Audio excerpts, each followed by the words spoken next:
আসসালামু আলাইকুম। একটু আগে আল জাজিরার এই অনুসন্ধানী রিপোর্টটা দেখছিলাম, যার হেডলাইন দ্য মিনিস্টার্স মিলিয়নস, মানে একজন মন্ত্রীর কোটি কোটি ডলারের গল্প এটা। আপনারা যদি দেখেন আপনাদের চোখ আকাশে উঠে যাবে। বাংলাদেশের সাবেক এক মন্ত্রীর প্রায় 8,500 কোটি টাকার সম্পদ বিদেশে। এর মধ্যে শুধুমাত্র যুক্তরাজ্যেই তার বাড়ি রয়েছে 360টি।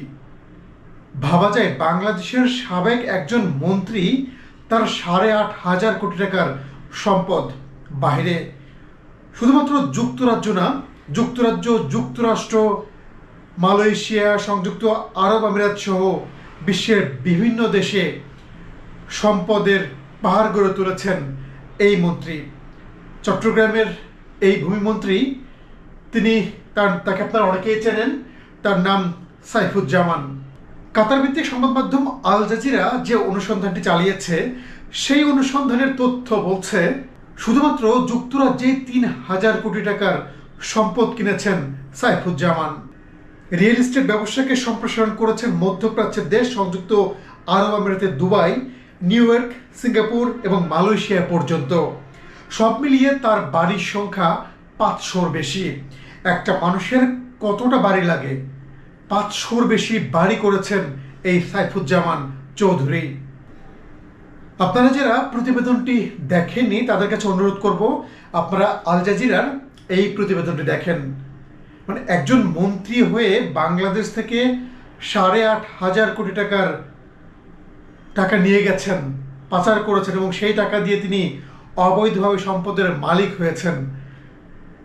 আমাদের দেশ থেকে এরকম কত হাজার কোটি টাকা পাচার হয়েছে, এটা ভাবলেই তো অবাক লাগছে। একটা মানুষের কতটা আসলে বাড়ি লাগে, একটা মানুষের কত টাকা লাগে, এ ধরনের নিউজ আমরা দেখতে চাই না। বাংলাদেশের মানুষ এই ধরনের নিউজ কখনোই দেখতে চায় না। সাইফুজ্জামান চৌধুরীর মতো এরকম অনেক সাবেক মন্ত্রী এমপি আছে যাদের নামে বিদেশে হাজার হাজার কোটি টাকা পাচারের অভিযোগ রয়েছে।